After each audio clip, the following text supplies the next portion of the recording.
Seaplane Kerala ടൂറിസത്തിൻ്റെ കാണാപ്പുറങ്ങളിലേക്ക് പറക്കുമോ? 2013 ജൂണിലാണ് ബഹുമാനപ്പെട്ട അന്നത്തെ മുഖ്യമന്ത്രിയായിരുന്ന ഉമ്മൻചാണ്ടി അഷ്ടമുടി കായലിൽ നിന്ന് ഒരു സീപ്ലെയിൻ പറപ്പിക്കുന്നത്. പക്ഷേ അത് ഇറങ്ങാൻ ഉദ്ദേശിച്ചിരുന്ന ആലപ്പുഴ ഇറങ്ങാൻ സമ്മതിച്ചില്ല. പ്രതിഷേധത്തിൻ്റെ അരങ്ങായിരുന്നു അവിടെ. പ്രതിഷേധം കൊണ്ട് ആ പ്ലെയിൻ അവിടെ ഇറക്കാൻ സമ്മതിക്കാതെ തിരിച്ചു പോരേണ്ടി വന്നു.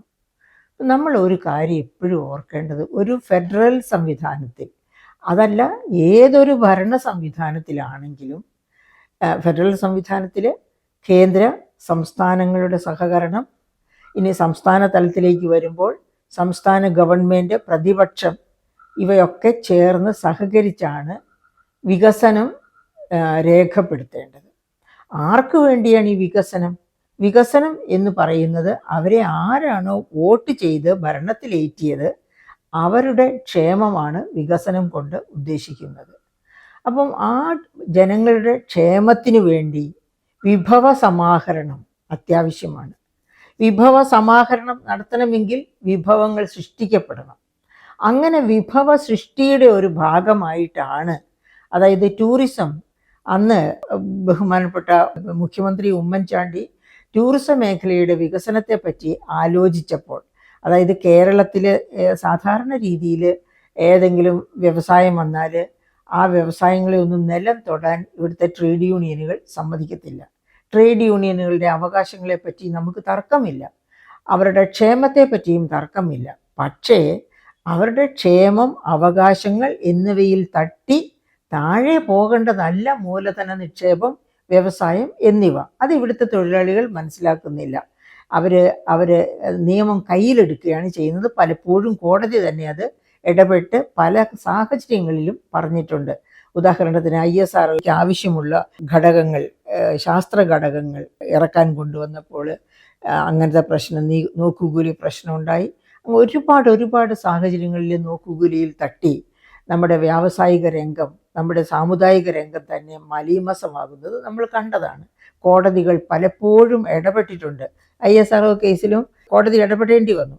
അപ്പം അങ്ങനെയുള്ള ഒരു സംസ്ഥാനമാണ്. അതുകൊണ്ട് തന്നെയാണ് ഉമ്മൻചാണ്ടിക്കും അന്ന് ഇതിനോട് ഗുഡ് ബൈ പറയേണ്ടി, അതായത് ഒരു പുനരാലോചന, ആലോചിച്ച് വേണോ വേണ്ടയോ എന്ന് തീരുമാനിക്കാമെന്ന് വിചാരിച്ച് മാറ്റിവെക്കുന്നു.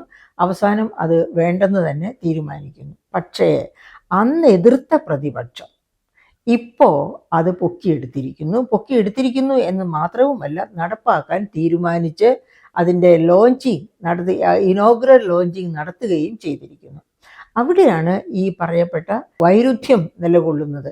അതായത് അന്ന് 10 വർഷം മുൻപ് ഉമ്മൻചാണ്ടി ഇത് നടപ്പാക്കാൻ ആഗ്രഹിച്ച് നടത്തിയ നീക്കങ്ങളെയെല്ലാം തുരങ്കം വെച്ച് 14 കോടിയുടെ ഇൻവെസ്റ്റ്മെൻറ്റ് വൃഥാവിലാക്കിയ അന്നത്തെ പ്രതിപക്ഷത്തിരുന്നവരുടെ കയ്യാങ്കളി, അവർ കുറച്ച് പേരെ കൂട്ടിച്ചേർക്കാൻ ഒരു ബുദ്ധിമുട്ടുമില്ല. ഇത് നിങ്ങൾക്ക് വലിയ പാരയാകും എന്ന് പറഞ്ഞു കഴിഞ്ഞാൽ ജനങ്ങൾ അവരുടെ കൂടെ നിൽക്കും. അങ്ങനെ കൂടെ നിർത്തിക്കൊണ്ടാണ് അന്നതിന് പാര വെച്ചത്. ഇപ്പോൾ വീണ്ടും ഇത് വരികയാണ്. ഇത് വീണ്ടും വരുമ്പോൾ മന്ത്രി റിയാസ് പറയുന്ന ഒരു കാരണം, ഇത് ഉഡാൻ പദ്ധതി, കേന്ദ്ര ഗവൺമെൻറ്റിൻ്റെ ഉഡാൻ പദ്ധതി പ്രകാരം കുറച്ച് സഹായകമായ അന്തരീക്ഷം സൃഷ്ടിക്കപ്പെട്ടതുകൊണ്ടാണ് ഇതിപ്പോൾ ഇവിടെ നടപ്പാക്കാൻ സാധിക്കുന്നത് എന്നാണ്. അപ്പോൾ ഈ ഉഡാൻ പദ്ധതി എന്ന് പറയുമ്പോൾ നമ്മൾ എന്താണ് ഓർക്കേണ്ടത്? അദ്ദേഹം, അതായത് നരേന്ദ്രമോദിയുടെ 1ാമത്തെ ബജറ്റിലേക്ക് ജസ്റ്റ് ഒന്ന് പോകുന്നത് നല്ലതാണ്. 2014-15 ബജറ്റിൽ നരേന്ദ്രമോദി ഒരു മുദ്രാവാക്യം പോലെ അദ്ദേഹം പറഞ്ഞു, ഇന്ത്യയുടെ വികസനം 2047 ആകുമ്പോഴത്തേനും ഇന്ത്യയുടെ വികസനം 5 ടീകളിൽ തുടങ്ങുന്ന പദങ്ങൾ ആണ് അദ്ദേഹം ഉപയോഗിച്ചത്. ടീയിൽ തുടങ്ങുന്ന പദങ്ങൾ, അതായത് technology, training, trade, tradition, tourism. ഇതായിരുന്നു 5 ഘടകങ്ങൾ അദ്ദേഹം പറഞ്ഞത്. ഈ 5 ഘടകങ്ങളെയും ബന്ധിപ്പിച്ചുകൊണ്ട്, ഈ 5 ഘടകങ്ങളുടെ വികസനം വഴിയായിട്ട് ഇന്ത്യയെ വികസന പാതയിലേക്ക് കൊണ്ടുപോകും എന്നാണ് അദ്ദേഹം പറഞ്ഞത്. അദ്ദേഹം അതിപ്പോൾ 3ാമത്തെ ഭരണചക്രത്തിലേക്ക് എത്തിയപ്പോഴും മറന്നിട്ടില്ല എന്നുള്ളത് കൗതുകകരമായ ഒരു കാര്യം തന്നെ. സാധാരണ പല രാഷ്ട്രീയക്കാരും ഇത്തരം വാഗ്ദാനങ്ങളൊക്കെ ചെയ്യും, അത് കഴിഞ്ഞിട്ട് പറഞ്ഞ് വായെടുക്കുന്നതിന് മുൻപേ അത് മറക്കും, അങ്ങനെയാണ്. പക്ഷേ ഇദ്ദേഹം അത് ഓർത്തിരിക്കുന്നു എന്നുള്ളത് തന്നെ വലിയ കാര്യമാണ്. അപ്പോൾ എന്താണ് ഈ ട്രഡീഷൻ? നമ്മുടെ സാംസ്കാരിക കേന്ദ്രങ്ങൾ, ഇപ്പോൾ ഉദാഹരണത്തിന് താജ്മഹലിനെ അതുപോലെയുള്ള മറ്റ് സാംസ്കാരിക കേന്ദ്രങ്ങളുമായിട്ട് ലിങ്ക് ചെയ്യുക, അല്ലെങ്കിൽ നമ്മുടെ പ്രശസ്തങ്ങളായ ആരാധനാലയങ്ങളെ, ഫോർ എക്സാമ്പിൾ തിരുപ്പതിയെ നമുക്ക് അയ്യപ്പസ്വാമി ക്ഷേത്രം, ശബരിമല ക്ഷേത്രവുമായി ലിങ്ക് ചെയ്യുക. ഇതുപോലെയുള്ള ലിങ്കേജസ് അതൊക്കെ ഇദ്ദേഹത്തിൻ്റെ ഈ ഉഡാൻ പദ്ധതിയിൽ, അതായത് ട്രഡീഷൻ, നമ്മുടെ പാരമ്പര്യത്തെ കാത്തു സൂക്ഷിക്കുന്ന പാരമ്പര്യ സാംസ്കാരിക കേന്ദ്രങ്ങളെയൊക്കെ ബന്ധിപ്പിക്കുന്ന പാലം, അതാണ് ഉഡാൻ കൊണ്ട് ഉദ്ദേശിക്കുന്നത്. അതായത് കണക്ടിവിറ്റി ത്രൂ ഔട്ട് ഇന്ത്യ.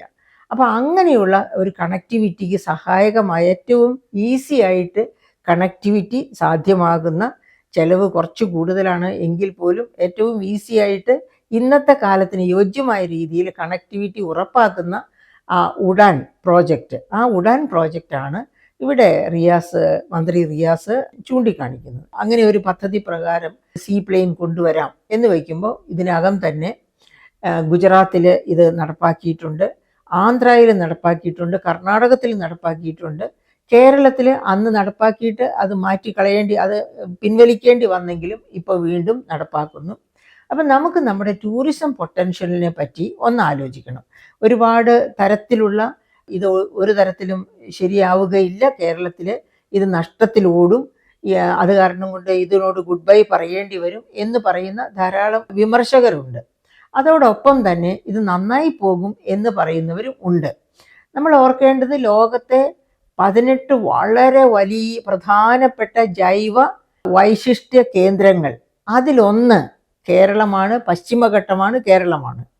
അപ്പോൾ ആ ഒരു ജൈവ വൈശിഷ്ട്യ മോഡലിൻ്റെ ഉടമയാണ് കേരളം, അല്ലെങ്കിൽ ആണ് കേരളം എന്നതുകൊണ്ട് തന്നെ ഇവിടെ എല്ലാ സ്ഥലങ്ങളും, കേരളത്തിൻ്റെ മുഴുവൻ സ്ഥലം, തെക്ക് മുതൽ വടക്ക് വരെ, മീൻസ് 590 കിലോമീറ്റർ കടൽ തീരമുണ്ട്, ഇഷ്ടം പോലെ കായലുകളുണ്ട്.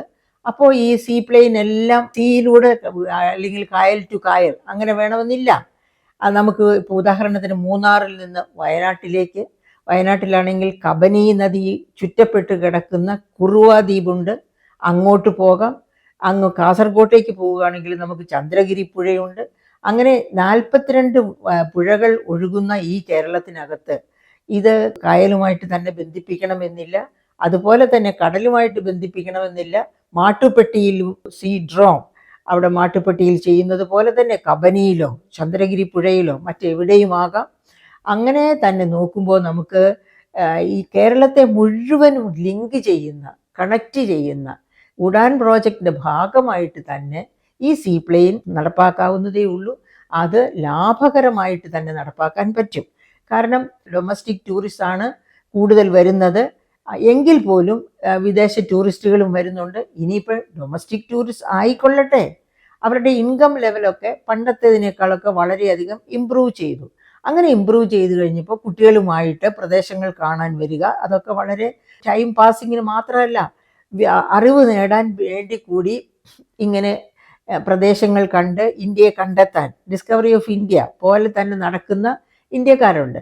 അതുപോലെ ടൂറിസ്റ്റുകളെ ആകർഷിക്കത്തക്ക എല്ലാ സാധ്യതകളും കേരളത്തിൽ ഉണ്ട് താനും. അപ്പം അങ്ങനെയുള്ള ഈ കേരളത്തിലേക്ക് ഈ ഉഡാൻ പ്രോജക്റ്റ് വഴിയായിട്ട് സീപ്ലെയിൻസ് വരുമ്പോൾ എന്തൊക്കെ പ്രശ്നങ്ങളാണ് ഈ വിമർശകർ ചൂണ്ടിക്കാണിക്കുന്നത്, ഇന്ന് നഷ്ടത്തിലോടും എന്ന് പറഞ്ഞിട്ട് ഇപ്പോഴും പറയുന്നുണ്ട്. അതായത് വിമർശകരുണ്ട്, ഇതിൻ്റെ സൗണ്ട് കാരണം സീപ്ലെയിൻ വന്നിറങ്ങുന്ന, അതായത് വാട്ടർ ഡ്രോമിൽ വന്നിറങ്ങുമ്പോഴേക്കും ഉണ്ടാകുന്ന ആ ശബ്ദവും മറ്റ് പ്രശ്നങ്ങളും എല്ലാം കാരണം കൊണ്ട് ഫിഷ് പോപ്പുലേഷനെ, അതിൻ്റെ പ്രജനന പ്രക്രിയകളെ ഒക്കെ അഡ്വേഴ്സായിട്ട് ബാധിക്കും എന്ന് പറയുന്നവരുണ്ട്. പക്ഷെ അതിലൊന്നും ഒരു കഴമ്പുമുണ്ട് എന്ന് തോന്നുന്നില്ല. കാരണം നമ്മൾ ഇന്നലെ കണ്ടതാണ് ഈ സീപ്ലെയിൻ ടേക്ക് ഓഫ് ചെയ്യുന്നതും ഈ സീപ്ലെയിൻ അവിടെ ചെന്ന് മാട്ടുപ്പെട്ടിയിലെ വാട്ടർ ഡ്രോമിൽ ചെന്ന് ഇറങ്ങുന്നതും ഒക്കെ നമ്മൾ കണ്ടതാണ്.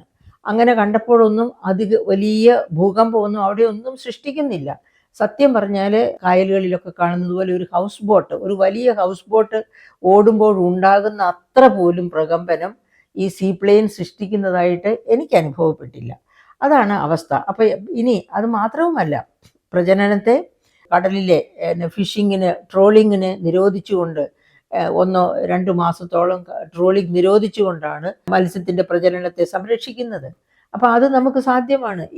ഇങ്ങനെയുള്ള ഒരു ഉദാഹരണത്തിന് ഒരു ജെട്ടിക്ക് പകരം പലയിടത്ത്, അതായത് വാട്ടർ ഡ്രോംസ്, ഒന്നിലധികം വാട്ടർ ഡ്രോംസ് ഉണ്ടാവുക. അപ്പോൾ ഇങ്ങനെ പ്രജനനം നടക്കുന്നു എന്ന് വിചാരിക്കുന്ന തരത്തിലുള്ള സ്ഥലത്ത് സാധ്യതകൾ ധാരാളമാണ്. ശാസ്ത്രീയമായി തന്നെ സാധ്യതകൾ, അങ്ങനെ എന്തെങ്കിലും പാകപ്പിഴകൾ ബുദ്ധിമുട്ടുകൾ ഉണ്ടാക്കിയാൽ തന്നെ അതിനെ ഓവർകം ചെയ്യാനുള്ള സാധ്യതകളും നമുക്കറിയാം. അല്ലെങ്കിൽ ആ 1-2 മാസത്തേക്ക് അവിടെ സീപ്ലെയിനിൻ്റെ പ്രവർത്തനം വേണ്ടെന്ന് വെക്കാം. അങ്ങനെയൊക്കെ ആകും. അപ്പോഴും കിടക്കുകയല്ലേ നമുക്ക്. കായലും ഒന്നും അല്ലാതെ കര തന്നെ കണക്ടിവിറ്റി കൊണ്ട് വിജയസാധ്യതയിലേക്ക് പറക്കാവുന്ന തരത്തിലുള്ള കര തന്നെ നമുക്ക് ഇഷ്ടം പോലെ കിടക്കുകയാണ്. അതിനാണ് ഞാൻ നേരത്തെ പറഞ്ഞ ഉദാഹരണത്തിന് വയനാട് ജില്ലയിൽ തന്നെ ചെന്നാൽ എത്ര ട്രക്കിംഗ് പോയിൻറ്റ്സ് ആണ് വയനാട് ജില്ലയിലുള്ളത്. മൈസൂറുമായിട്ട് യോജിക്കുന്ന തരത്തിൽ മുത്തങ്ങയിലുണ്ട് ട്രക്കിംഗ് പോയിൻ്റ്, അതുപോലെ തന്നെ കാട്ടിക്കുളം അടുത്ത് അവിടെയുണ്ട് ട്രക്കിംഗ് പോയിൻ്റ്. അങ്ങനെ ഒരുപാട് സാധ്യതകൾ കിടക്കുകയാണ് വയനാട് ജില്ലയുമായിട്ട് ബന്ധപ്പെട്ട്. അതുപോലെ തന്നെയാണ് നമ്മൾ ഈ കേരളത്തിൻ്റെ ജില്ലകൾ മറ്റ് സംസ്ഥാനങ്ങളുമായി അതിർത്തി പങ്കിടുന്ന ജില്ലകളെല്ലാം തന്നെ പ്രകൃതി മനോഹരങ്ങളായ ജില്ലകളാണ്. ആ ജില്ലകളിലെല്ലാം ഈ സാധ്യതകളും വളരെ നന്നായിട്ട് പ്രയോജനപ്പെടുത്താൻ കഴിയും. അപ്പം നമ്മൾ ആലോചിക്കേണ്ടത്, ഇത്ര കഷ്ടപ്പെട്ട് എന്തിനാണ് ഈ സീപ്ലെയിൻ സർവീസ് ഓർ ഈ കണക്ടിവിറ്റി സർവീസ് കൊണ്ട് ടൂറിസം വികസിപ്പിക്കാൻ നോക്കുന്നത് എന്നുള്ളതാണ്. അതിന് വളരെ അത്യന്താപേക്ഷിതമായ കാരണങ്ങളുണ്ട്. ഉദാഹരണം, കേരളത്തിൽ ഇപ്പോൾ ഈ പ്രാവശ്യം നമ്മൾ കേട്ടു നീതി ആയോഗിൻ്റെ ഒരു ease of doing business, Kerala 1-ാം സ്ഥാനത്ത് നിൽക്കുന്നു എന്ന്. പക്ഷേ അത് ഏട്ടിലെ പശു പുല്ല് തിന്നുകയില്ല എന്ന് പറഞ്ഞതുപോലെയാണ്. അവർ എത്ര ദിവസം എടുക്കും ഒരു വ്യവസായത്തിന് അനുവാദം കിട്ടാൻ, ലൈസൻസ് 1 ആഴ്ച കൊണ്ട് കിട്ടും, ഏകജാലക സമ്പ്രദായത്തിൽ. ഇതൊക്കെ കേരളത്തിൽ കൊണ്ടുവന്നിട്ടുണ്ട് മന്ത്രി രാജീവ്. പക്ഷേ ഇതൊക്കെ അനുസരിച്ച് ലൈസൻസ് ഒക്കെ എടുത്ത് ഒരു ബിസിനസ് തുടങ്ങുമ്പോഴാണ് അറിയുക. അവിടെ ആദ്യത്തെ കല്ല് നാട്ടുമ്പോൾ മുതൽ ഇൻകുലാബ് സിന്ദാബാദ് വിളിച്ചുകൊണ്ട് നോക്കുകൂലി ചോദിച്ചുകൊണ്ട് പ്രശ്നങ്ങളുമായിട്ട് തൊഴിലാളികൾ വരുന്നു. അതാണ് കേരളത്തിൻ്റെ ഇതുവരെ നാം കണ്ടിട്ടുള്ള അവസ്ഥ. അത് പോകട്ടെ, ഇവിടെ ഈ കോവിഡ് കാലത്ത് ഫുഡ് കോർപ്പറേഷൻ ഓഫ് ഇന്ത്യ കൊണ്ടുവന്ന ഭക്ഷ്യധാന്യങ്ങൾ ഇറക്കാൻ പോലും, ഈ പേരൂർക്കടയിൽ ഇറക്കാൻ പോലും സമ്മതിച്ചില്ല നോക്കുകൂലിക്കാരെന്ന് ഓർക്കണം. അതാണ് കേരളത്തിൻ്റെ ദൗർഭാഗ്യം. അപ്പോൾ അങ്ങനെയുള്ള കേരളത്തിലേക്ക് ഈസ് ഓഫ് ഡൂയിങ് ബിസിനസ്സിൽ 1-ാം സ്ഥാനത്ത് എന്നൊക്കെ പറഞ്ഞാൽ നമുക്ക് എങ്ങനെ ചിരിക്കണോ കരയണോ എന്ന് സംശയം തോന്നും. എന്നിട്ട് എന്ത് വ്യവസായം വന്നു ഇവിടെ വന്ന വ്യവസായങ്ങൾ മന്ത്രി രാജീവിന് നന്നായിട്ടറിയാം. കുടുംബശ്രീകൾ നടത്തുന്ന മൈക്രോ സംരംഭങ്ങളാണ് കേരളത്തിലെ വ്യവസായ ഭൂമികയിൽ, അല്ലെങ്കിൽ കേരളത്തെ തന്നെ വ്യവസായത്തിൻ്റെ ഭൂപടത്തിൽ എവിടെയെങ്കിലും രേഖപ്പെടുത്തിയിട്ടുണ്ടെങ്കിൽ അതിവിടെ സ്ത്രീകൾ നടത്തുന്ന മൈക്രോ സംരംഭങ്ങളാണ്. പിന്നെ ഉണ്ട് കച്ചവട കേന്ദ്രങ്ങൾ ഇഷ്ടം പോലെയുണ്ട്, ലൂലു മാൾ തൊട്ട് അങ്ങനെ പലതും. പക്ഷേ സാധനങ്ങൾ ഉൽപ്പാദിപ്പിക്കുന്ന ഈവൻ കർഷകരെ പോലും കൃഷി ചെയ്യാൻ പോലും ബുദ്ധിമുട്ടിലാക്കുന്ന തരത്തിലുള്ള ഒരു അന്തരീക്ഷമാണ് കേരളത്തിൽ നിലനിൽക്കുന്നത്. അപ്പോൾ കേരളത്തിന് മുന്നോട്ട് പോകണ്ടേ? കേരളത്തിന് മുന്നോട്ട് പോകാതിരിക്കാൻ പറ്റില്ല. എങ്ങനെ മുന്നോട്ട് പോകാൻ പറ്റണം? ടൂറിസം, അതായത് ഇപ്പോൾ തന്നെ 10-30,000 പേർക്ക് നേരിട്ട് തൊഴിൽ കൊടുക്കുന്ന ഏറ്റവും നല്ല ഒരു മേഖലയാണ് ടൂറിസം മേഖല ഇപ്പോൾ തന്നെ. ആ ടൂറിസം മേഖലയുമായിട്ട് ബന്ധപ്പെട്ട് ഇങ്ങനെ സീപ്ലെയിൻസ് വരിക, കേരളത്തെ മുഴുവനും കണക്ട് ചെയ്യത്തക്ക രീതിയിലുള്ള സാഹചര്യങ്ങൾ ഉണ്ടാവുക, 2-3 അല്ലെങ്കിൽ 4-5 ദിവസം കൊണ്ട് കേരളം മുഴുവനും, പ്രകൃതി രമണീയമായ കേരളം മുഴുവനും കണ്ട് അശാന്തമായ മനസ്സുമായി വരുന്നവരെ ശാന്തിയുടെ തീരത്ത്, മനഃശാന്തിയുടെ തീരത്തെത്തിച്ച് തിരിച്ചു പോകാൻ അവസരം ഉണ്ടാവുക. അങ്ങനെ ഒരു അവസ്ഥ വന്നാൽ കേരളത്തിൻ്റെ ടൂറിസം ഇൻഡസ്ട്രി വലിയ എടുത്തുചാട്ടമായിരിക്കും നടത്താൻ പോകുന്നത്. അങ്ങനെയാണ് ഞാൻ വിശ്വസിക്കുന്നത്. അപ്പോൾ അങ്ങനെ ടൂറിസം ഇൻഡസ്ട്രിയിലെ വരുമാനം, അതായത് ഇപ്പോൾ തന്നെ ഈ പറയപ്പെട്ട തരത്തിലുള്ള ഒരു മികവും ഇല്ലാഞ്ഞിട്ട് തന്നെ കേരളത്തിലെ ടൂറിസം നമ്മുടെ GSDPയുടെ, നമ്മുടെ ആഭ്യന്തര മൊത്ത വരുമാനത്തിൻ്റെ 12% മുതൽ 14% വരെ സംഭാവന ചെയ്യുന്ന ഒരു പ്രധാനപ്പെട്ട മേഖലയാണ്. ഓർമ്മിക്കണം, നമ്മുടെ കാർഷിക മേഖല പോലും 15% കോൺട്രിബ്യൂട്ട് ചെയ്യുന്നുള്ളൂ GSDPയുടെ ആഭ്യന്തര മൊത്ത വരുമാനത്തിൻ്റെ. ഏകദേശം അത്രത്തോളം തന്നെ ആഭ്യന്തര മൊത്ത വരുമാനത്തിലേക്ക് സംഭാവന ചെയ്യുന്ന ഒരു മേഖലയാണ് ടൂറിസം മേഖല. അങ്ങനെയുള്ള ടൂറിസം മേഖല വികസിക്കണം. വികസിക്കേണ്ടത്. എങ്ങനെ വികസിക്കണം? അപ്പോൾ ഇങ്ങനെ ടൂറിസ്റ്റുകളൊക്കെ വരാൻ തുടങ്ങുമ്പോഴേക്കും നമ്മുടെ ഈ മൈക്രോ സംരംഭങ്ങൾ തന്നെ കുറച്ചും കൂടി പച്ച പിടിക്കും. അതായത് ഈ വനിതകളുടെ മൈക്രോ സംരംഭങ്ങളാകട്ടെ. അപ്പോൾ ഇപ്പോൾ മന്ത്രി രാജീവ് കൊണ്ടുവന്നിരിക്കുന്ന വേറൊരു പദ്ധതി ഉണ്ടല്ലോ, അതായത് ക്യാമ്പസുകൾ തോറും സംരംഭങ്ങൾ വളരണം. അങ്ങനെ ക്യാമ്പസുകളിൽ സംരംഭങ്ങൾ വളരുമ്പോൾ അവിടെ കുട്ടികൾക്ക് ഇന്റേൺഷിപ്പ് ചെയ്യുന്നതിന് തുല്യമാണ്. ആ ക്യാമ്പസുകളിലെ സംരംഭങ്ങൾ കണ്ടു തന്നെ പല കുട്ടികളും ടാറ്റയായിട്ടോ ബിർളയായിട്ടോ ഒക്കെ മാറിയെന്ന് വരും. അങ്ങനെയാണ് കേരളത്തെ ഒരു വ്യവസായ സജ്ജ സംസ്ഥാനമാക്കി മാറ്റാൻ നമുക്ക് കഴിയുക. അപ്പം ഈ ടൂറിസ്റ്റുകളൊക്കെ വരുന്നു, അവർ ക്യാമ്പസുകൾ സന്ദർശിക്കുന്നു. അത് ക്യാമ്പസുകളിലേക്കും കണക്ടിവിറ്റി കൊടുക്കാമല്ലോ. ക്യാമ്പസുകൾ സന്ദർശിക്കുന്നു, അവിടെ എന്തുൽപ്പാദിപ്പിക്കുന്നു. നമ്മുടെ ജൈവ വൈവിധ്യം, കേരളത്തിൻ്റെ ജൈവ വൈവിധ്യം വളരെ പ്രധാനപ്പെട്ടതാണ്. അപ്പോൾ ഈ ജൈവ വൈവിധ്യത്തിൻ്റെ, ഞാൻ നേരത്തെ തന്നെ എൻ്റെ സുഹൃത്തുക്കളോട് ഷെയർ ചെയ്തിട്ടുള്ളതാണ്, സുഭിക്ഷ എന്ന കുടുംബശ്രീ സംരംഭം പേരാമ്പ്രയുള്ളത്. അവർ തെങ്ങിൽ നിന്ന് തന്നെ 41 ഉൽപ്പന്നങ്ങൾ ഉൽപ്പാദിപ്പിക്കുന്നു. അതായത് വെർജിൻ കോക്കനട്ട് ഓയിൽ മുതൽ ചൂല് വരെയുള്ള ഉൽപ്പന്നങ്ങൾ, തെങ്ങിൽ നിന്ന് തന്നെ 41 ഉൽപ്പന്നങ്ങൾ. അതുപോലെ തന്നെയാണ് ചക്ക വിപ്ലവം. അതായത് ഒരു പ്ലാവ് ഉണ്ടെങ്കിൽ, അല്ലെങ്കിൽ ഒരു 10 പ്ലാവ് ഉണ്ടെങ്കിൽ ആ പ്ലാവിൽ നിന്ന് തന്നെ എത്രയോ പേർക്ക് തൊഴിൽ കൊടുക്കാനുള്ള ഉൽപാദനവും അതിൻ്റെ വിപണനവും ഒക്കെ ആയിട്ട് മാറുന്നു. അങ്ങനെയാണ് നമ്മുടെ ഈ ജൈവ വൈവിധ്യം, ഒരുപാട് തരം ഡൈവേഴ്സിഫൈഡ് ക്രോപ്പിംഗ് പാറ്റേൺ. കേരളത്തിന് ദൈവം തന്നിരിക്കുന്ന ഒരു അനുഗ്രഹമാണ് ഈ ഡൈവേഴ്സിഫൈഡ് ക്രോപ്പിംഗ് പാറ്റേൺ. കശുവണ്ടി നോക്കൂ, എന്തുമാത്രം പ്രാധാന്യം ആഗോള വിപണിയിലുള്ളതാണ്. നമ്മുടെ മഞ്ഞൾ, നമ്മുടെ ഇഞ്ചി, അതുപോലെ ഏത് സ്പൈസും, കാപ്പി, കുരുമുളക് ഒന്നും പറയണ്ട, ഏത് സ്പൈസ് എടുത്താലും നമുക്കറിയാം അതിനൊക്കെ വലിയ വിപണി മൂല്യമുള്ളവയാണ് എന്ന്. അപ്പം ഈ വിപണി മൂല്യമുള്ളവയെ റോ ആയിട്ട് വിപണനം ചെയ്യാതെ അതിനെയൊക്കെ മൂല്യവർദ്ധിത ഉൽപ്പന്നങ്ങളാക്കി വിപണനം ചെയ്യാൻ കേരളത്തിന് കഴിഞ്ഞാൽ തന്നെ കേരളത്തിന് വ്യവസായ ഭൂമികയിൽ വലിയ സ്ഥാനമുണ്ടാകും. അപ്പം ഈ പറഞ്ഞ ക്യാമ്പസുകൾ തോറും ഈ കോൺസെപ്റ്റ് നേരത്തെയും കൊണ്ടുവന്നതാണ്. ഉമ്മൻചാണ്ടി ഇരുന്നപ്പോഴും ഈ കോൺസെപ്റ്റ് കൊണ്ടുവന്നതാണ്. ആ സമയത്ത് തന്നെ 2030 വരെയുള്ള ഒരു വ്യവസായ സങ്കല്പത്തിൻ്റെ ഒരു റിപ്പോർട്ട് പ്ലാനിംഗ് ബോർഡിനെ കൊണ്ട് തയ്യാറാക്കി 3 വാല്യത്തിൽ. അതിനകത്തും ഈ മൈക്രോ സംരംഭങ്ങളെ പറ്റി, എഡ്യൂക്കേഷൻ ഹബ്ബാക്കി ഇന്ത്യയെ മാറ്റുന്നതിന്, കേരളത്തെ മാറ്റുന്നതിനെ പറ്റിയൊക്കെ വളരെ വിസ്തൃതമായിട്ട് വിശദീകരിക്കുന്നുണ്ട്. അപ്പോൾ അങ്ങനെ അന്ന്, അതായത് കഴിഞ്ഞ ഒരു 10-15 കൊല്ലക്കാലം കൊണ്ട് നമ്മൾ കാണുന്ന സ്വപ്നമാണ് കേരളത്തെ ഒരു എഡ്യൂക്കേഷൻ ഹബ്ബാക്കി മാറ്റുക, കേരളത്തെ ഒരു സംരംഭക ഹബ്ബാക്കി മാറ്റുക. അങ്ങനെയാണ് ഉമ്മൻചാണ്ടി ഗവൺമെൻറ്റിൻ്റെ കാലത്ത് മൈക്രോ സംരംഭങ്ങളെ പരിപോഷിച്ചതിന് വേണ്ടി മന്ത്രിമാരിൽ ഏറ്റവും സംഭാവന ചെയ്ത മന്ത്രി എന്ന രീതിയിൽ മന്ത്രി കുഞ്ഞാലിക്കുട്ടിക്കാണ് ഏറ്റവും ബെസ്റ്റ് മിനിസ്റ്ററുടെ അവാർഡ് കൊടുത്തത്. ഞാൻ ആ കമ്മിറ്റിയിൽ ഉണ്ടായിരുന്നു, അതുകൊണ്ട് എനിക്ക് നല്ല ഓർമ്മയുണ്ട്. ബാബു പോൾ സാറും ഞാനും ഒക്കെ ഉണ്ടായിരുന്ന ഒരു കമ്മിറ്റിയാണ്.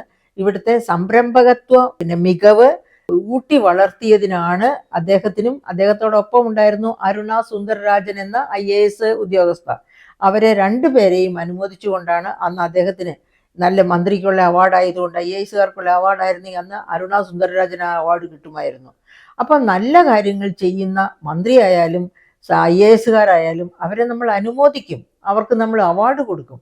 അപ്പം അതിൻ്റെ ഒരു ബാക്കി പത്രമായിട്ടാണ് ഇന്ത്യയിലേക്കും കേരളത്തിലെ ഈ സംരംഭങ്ങൾ പോയത്. അങ്ങനെ ഇപ്പോൾ കുടുംബശ്രീ മൈക്രോ സംരംഭങ്ങൾ ഇന്ത്യയിലെ ഒട്ടുമിക്ക സംസ്ഥാനങ്ങളിലും ഉണ്ട്. അപ്പം അതൊക്കെ കണ്ടാൽ നമുക്കറിയാം കേരളത്തിന് സാധ്യതകൾ ഉണ്ട്. പക്ഷെ എങ്ങനെ തുടങ്ങണം, എവിടെ തുടങ്ങണം? അവിടെയാണ് നമ്മൾ ഈ ഓരോ സ്റ്റെപ്പ് വെച്ച് നമ്മുടെ മൈക്രോ സംരംഭങ്ങൾ വഴി ജൈവ വൈവിധ്യത്തിൻ്റെ നാടായ കേരളം ഒരുപാട് വാല്യൂ അഡീഷൻസ് നടത്തുന്നതോടൊപ്പം തന്നെ നമ്മൾ ഇതുപോലെ സീപ്ലെയിൻ വഴിയായിട്ട് ടൂറിസ്റ്റുകളെ ആകർഷിക്കുന്നു. ആ ടൂറിസ്റ്റുകളും നമ്മുടെ ഈ വിപണന ഭാഗമായി തീരുന്നു. അങ്ങനെ നമ്മുടെ ഉൽപ്പന്നങ്ങൾ വിവിധ ഭാഗങ്ങളിലെത്തുന്നു, ലോകത്തിൻ്റെ, ഇന്ത്യയുടെ. ആ തരത്തിലൊരു കണക്ടിവിറ്റിയാണ് നമ്മൾ ഉദ്ദേശിക്കുന്നത്. ഉഡാൻ കണക്ടിവിറ്റി പോലെ തന്നെ ഉൽപ്പന്നങ്ങളുടെ ഒരു കണക്ടിവിറ്റി മനുഷ്യരുമായി, ലോകത്തെവിടെയുമുള്ള മനുഷ്യരുമായിട്ട് നമ്മുടെ ഈ ജൈവ വൈവിധ്യത്തിൽ നിന്ന് ഉൽപ്പാദിപ്പിക്കുന്ന ഉൽപ്പന്നങ്ങളുടെ ഒരു കണക്ടിവിറ്റിയും കൂടി സാധ്യമായി തീരുന്നു. അപ്പോൾ അങ്ങനെ വരുമ്പോൾ ഇപ്പോൾ GSDPയുടെ 12-14% തരുന്ന ടൂറിസം മേഖല അതിനേക്കാളൊക്കെ വലിയ കുതിച്ചുചാട്ടം നടത്തിയെന്നിരിക്കും. അങ്ങനെ കുതിച്ചുചാട്ടം നടത്തുന്നതോടൊപ്പം തന്നെ ഇപ്പോൾ പോരാത്തതിന്, അതായത് റെസ്പോൺസിബിൾ ടൂറിസം, ടൂറിസത്തിന് കൊടുത്തിരിക്കുന്ന വേറൊരു വകഭേദമാണ് റെസ്പോൺസിബിൾ ടൂറിസം. ഈ റെസ്പോൺസിബിൾ ടൂറിസത്തിൽ ഫോർ എക്സാമ്പിൾ ഡയറിയിങ്, ഡയറിയിങ്ങിനെ എങ്ങനെ ടൂറിസവുമായിട്ട് ലിങ്ക് ചെയ്യാം. അപ്പം ഡയറിയിങ്ങിൻ്റെ വിവിധ ഉൽപ്പന്നങ്ങൾ, അതായത് വാല്യൂ അഡീഷൻസ് എന്തൊക്കെയാണ് സാധ്യത, ഈ തരത്തിലുള്ള ഒരുപാട് തലങ്ങളിലേക്കാണ് ഡയറിയെ അപ്പോൾ കൊണ്ടുപോകുന്നത് റെസ്പോൺസിബിൾ ടൂറിസത്തിൽ. അതല്ലെങ്കിൽ മറ്റൊരു മേഖല, കൈത്തറി മേഖല, റെസ്പോൺസിബിൾ ടൂറിസത്തിൻ്റെ ഭാഗമായിട്ട് അന്താരാഷ്ട്ര തലത്തിലേക്ക് ആവശ്യമുള്ള തരത്തിൽ ഡിസൈൻസ് ഫോം ചെയ്ത് അങ്ങനെ നമ്മുടെ ഹാൻഡ്ലൂം ഇൻഡസ്ട്രിയെ എന്താ പറയുക, ആഗോളവൽക്കരിക്കുക. ഇത്തരത്തിലുള്ള ഒത്തിരി സാധ്യതകൾ നമ്മുടെ മുൻപിൽ നിൽക്കുകയാണ്. അതുകൊണ്ട് തന്നെ ഈ സീപ്ലെയിൻ ഒരു നഷ്ട കച്ചവടമാകുമെന്ന് വിമർശിക്കുന്നവർ ഓർക്കുക. അതിനെ വിജയത്തിലേക്ക് നയിക്കാൻ എല്ലാവരുടെയും സപ്പോർട്ട് ഏതൊക്കെ തരത്തിൽ സാധ്യമാണോ അതൊക്കെ ലഭ്യമാക്കിക്കൊണ്ട് സീപ്ലെയിൻ സർവീസസിനെ കേരളത്തിൻ്റെ വികസന തുടിപ്പിൻ്റെ ഭാഗമാക്കി മാറ്റണം എന്ന് നമുക്ക് ആഗ്രഹിക്കാം. ഇപ്പോൾ ഇതിൻ്റെ ഒരു വളരെ പ്രധാനപ്പെട്ട ഒരു വിമർശനം എന്ന് പറയുന്നത്, ഇപ്പം മാട്ടുപ്പെട്ടി ഡാമിലേക്ക് ഈ സീപ്ലെയിൻ പോകുമ്പോൾ 3 ചോലകൾ വഴിയാണ് ഈ സീപ്ലെയിൻ പോകുന്നത്. ഏതൊക്കെയാണ് ആ 3 ചോലകൾ? മന്നവൻ ചോല, ആനമുടി ചോല, മതികെട്ടാൻ ചോല. ഈ 3 ചോലകൾ വഴി മാട്ടുപ്പെട്ടി റിസർവോയറിലേക്ക് ചെന്ന് വാട്ടർ ഡ്രോമിലേക്ക് ഇത് ലാൻഡ് ചെയ്യുന്നു എന്നാണ് ഉദ്ദേശിക്കുന്നത്. അപ്പം അങ്ങനെ, അതായത് ആലപ്പുഴയിൽ നിന്നോ കൊച്ചിയിൽ നിന്നോ ഒക്കെയാണ് പോകുന്നത് എങ്കിൽ തന്നെയും മാട്ടുപ്പെട്ടി ഡാമിലെ വാട്ടർ ഡ്രോമിലേക്ക് ഇത് ചെന്ന് ലാൻഡ് ചെയ്യണം എന്നുണ്ടെങ്കിൽ ഈ ചോലകൾ വഴി പോകണം എന്ന് വച്ചാൽ വന്യമൃഗ സമ്പുഷ്ടമായ ചോലകളാണ് ഈ പറയപ്പെട്ടതൊക്കെ. അപ്പോൾ എന്ത് സംഭവിക്കുന്നു? വന്യമൃഗങ്ങളുടെ ജീവിതത്തിന്, അത് മാത്രവുമല്ല, പ്രത്യേകിച്ച് പറയുന്നുണ്ട്, ഈ മാട്ടുപ്പെട്ടി റിസർവോയറിലൂടെയാണ് ആനകൾ ഇക്കരെ നിന്ന് ഇക്കരയ്ക്ക് പോകുന്നത്. അതായത് ഒരു ചോലയിൽ നിന്ന് ഈ ചോലകളൊക്കെ കഴിഞ്ഞ് മറുകരയിലേക്ക് പോകുന്നത് ഈ മാട്ടുപ്പെട്ടി റിസർവോയർ വഴിയാണെന്നും പറയുന്നുണ്ട്. അപ്പോൾ അതിൻ്റെ ആനയുടെ ആനത്താരയെ ശല്യപ്പെടുത്തുന്നു. അതുപോലെ തന്നെ ഈ ചോലകളിൽ ജീവിക്കുന്ന എല്ലാത്തരം വന്യമൃഗങ്ങൾക്കും ഈ ശബ്ദം കൊണ്ടും മറ്റെല്ലാ തരത്തിലും കൂടുതൽ ആൾക്കാർ വരുന്നു പോകുന്നു. അതുപോലെ തന്നെ എപ്പോഴും ഇങ്ങനെ ശബ്ദത്തിൻ്റെ പ്രശ്നങ്ങൾ, ഇതൊക്കെ കാരണം കൊണ്ട് ശല്യമുണ്ടാകും എന്നാണ് ഫോറസ്റ്റ് വിഭാഗത്തിൽ നിന്ന്, ഫോറസ്റ്റ് ഡിപ്പാർട്ട്മെൻറ്റിൽ നിന്നും ഒക്കെ, അതുപോലെ തന്നെ ഈ വന്യമൃഗ സ്നേഹികളിൽ നിന്നും ഒക്കെ വരുന്ന വിമർശനം. ആദ്യം അഷ്ടമുടി കായലിൽ സീപ്ലെയിൻ തുടങ്ങിയപ്പോൾ ഫിഷ് ഫോക്കായിരുന്നു, അതായത് ഫിഷർമെൻ ഫോക്കായിരുന്നു ഞങ്ങളുടെ ജീവനോപാധിയാണ് തടസ്സപ്പെടുത്തുന്നത് എന്ന് പറഞ്ഞ് അതിനെതിരായിട്ട് നിന്നത്. അന്നത് പാടെ നിർത്തി കളഞ്ഞു.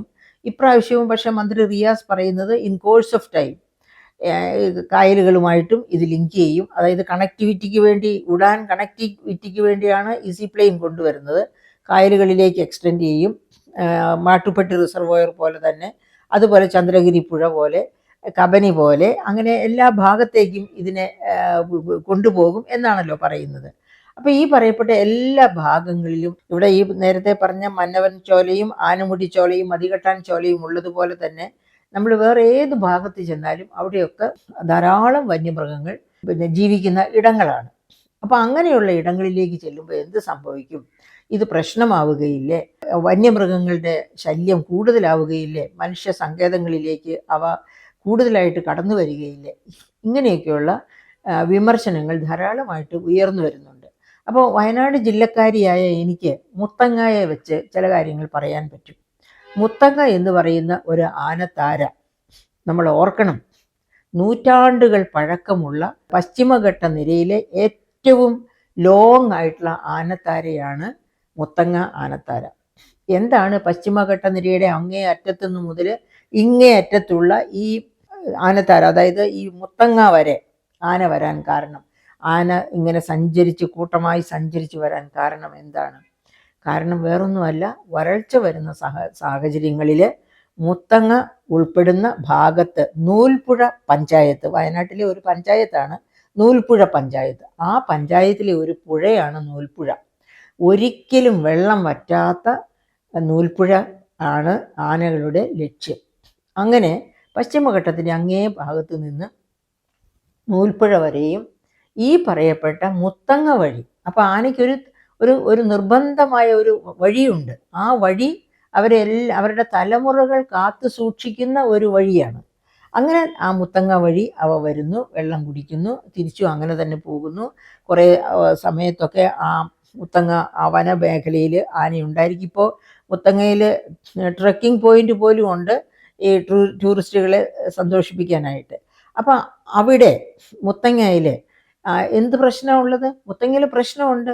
ആനകളൊക്കെ വണ്ടി ഇടിച്ചൊക്കെ ചാവാറുണ്ട്. അങ്ങനെ അതിനെതിരായിട്ടാണ് സുൽത്താൻ ബത്തേരി വഴി മൈസൂറിലേക്കുള്ള രാത്രി 6 മണിക്ക് ശേഷം ആണെന്നാണ് എൻ്റെ ഓർമ്മ ആയിരുന്നു. അതിൽ മാറ്റം വല്ലതും വന്നിട്ടുണ്ടോ എന്ന് അറിഞ്ഞുകൂടാ. 6 മണിക്ക് ശേഷം, വൈകുന്നേരം 6 മണിക്ക് ശേഷം രാവിലെ 6 മണി വരെ മുത്തങ്ങ വഴി മൈസൂറിലേക്ക് റോഡ് ബ്ലോക്ക് ചെയ്യുന്നു. അത് ഈ ആനത്താരി സംരക്ഷിക്കാൻ വേണ്ടിയാണ്. അതായത് ആനകൾ അവിടെ വണ്ടി ഇടിച്ച് ചാകാതിരിക്കാൻ വേണ്ടിയാണ്. അപ്പം അതുപോലെയുള്ള സൗകര്യങ്ങൾ ഈ ആനത്താരയാണ് ഈ പറയപ്പെട്ട മാട്ടുപ്പെട്ടി റിസർവോയറിൽ ഒരു ആനത്താരയുണ്ടെങ്കിൽ ആനത്താരയുടെ അപ്പുറത്തോ ഇപ്പുറത്തോ, അതായത് ആനത്താര ഒരു പ്രത്യേക മേഖല കാണുമല്ലോ, ആ മേഖലയുടെ അപ്പുറത്ത് വാട്ടർ ഡ്രോം ആക്കാം. അങ്ങനെയുള്ള സൗകര്യങ്ങളൊക്കെ ചെയ്യാൻ പറ്റും. അങ്ങനെ ഏത് തരം വന്യമൃഗ സംഘർഷം ഉണ്ടാകും എന്നാണെങ്കിലും അതിന് പരിഹാരം കാണാൻ പറ്റും. അതിന് പരിഹാരം കാണുക എന്നുള്ളതിന് പകരം ഈ പ്രോഗ്രാം തന്നെ വിട്ടുകളയണം എന്ന് പറയുന്നതിൽ ഒരു എന്താ പറയുക അർത്ഥവുമില്ല. അത് മാത്രവുമല്ല, ഇത് കേരളത്തിൻ്റെ റവന്യൂ. നമുക്കറിയാം കേരളം ഇപ്പോൾ ധനപ്രതിസന്ധി എത്ര രൂക്ഷമായിട്ടിരിക്കുകയാണെന്ന്. ആ രൂക്ഷത മുഴുവനും ഇപ്പോൾ ഈ സീപ്ലെയിൻ കൊണ്ടുവന്നാൽ മാറുമെന്നല്ല ഞാൻ പറയുന്നത്. പക്ഷെ നമുക്ക് ഏതൊക്കെ തരത്തിലാണ് കേരളത്തിൻ്റെ വരുമാനം വർദ്ധിപ്പിക്കാൻ കഴിയുന്നത് എന്ന് ആലോചിക്കേണ്ട ഒരു സമയത്തെത്തിയിരിക്കാതെ ആ ഘട്ടം അവസാനിക്കാറായിരിക്കുകയാണ്. നമ്മൾ കടക്കണിയിലേക്ക് പോകാറായിട്ടിരിക്കുകയാണ്. അപ്പോൾ അങ്ങനെയുള്ള ഒരു സാഹചര്യത്തിൽ എങ്ങനെയൊക്കെയാണ് നമുക്ക് സാധ്യത വരുമാനം വർദ്ധിപ്പിക്കാൻ? വ്യവസായങ്ങൾ ഈ പറഞ്ഞ കണക്ക് ക്യാമ്പസുകളിലൊക്കെ തുടങ്ങി പതുക്കെ ഒരു വ്യാവസായിക അടിത്തറയൊക്കെ നമുക്ക് ഉണ്ടാക്കാൻ പറ്റിയേക്കും. പക്ഷെ അത് കൂടുതൽ സമയമെടുക്കും. പക്ഷെ ഇത് എന്ന് പറയുമ്പോൾ കുറച്ചും കൂടി ഈസിയാണ്. ഇപ്പം തുടങ്ങിക്കഴിഞ്ഞു, അതിന് ആക്കം കൂട്ടാവുന്നതേ ഉള്ളൂ. അപ്പോൾ ഇങ്ങനെ വന്യമൃഗ പ്രശ്നങ്ങൾ ഉണ്ടാകും, മത്സ്യത്തിൻ്റെ പ്രജനന പ്രശ്നങ്ങൾ ഉണ്ടാകും എന്നൊക്കെയുള്ള കാരണങ്ങൾ പറഞ്ഞ് ഇതിന് തടസ്സം സൃഷ്ടിക്കാതെ ഈ പ്രശ്നങ്ങളെ എങ്ങനെ സുഗമമായി പരിഹരിക്കാം എന്ന് ആലോചിച്ച് ആ ആലോചന സർക്കാരുമായിട്ട് പങ്കിടുകയാണ് വേണ്ടത്. നമ്മുടെ ഖജനാവ് നിറയ്ക്കാൻ, അതുപോലെ തന്നെ നമ്മുടെ നാട് ടൂറിസ്റ്റുകളുടെ ഒരു ഇഷ്ടപ്പെട്ട പ്രദേശമായി തീരാൻ കൂടി.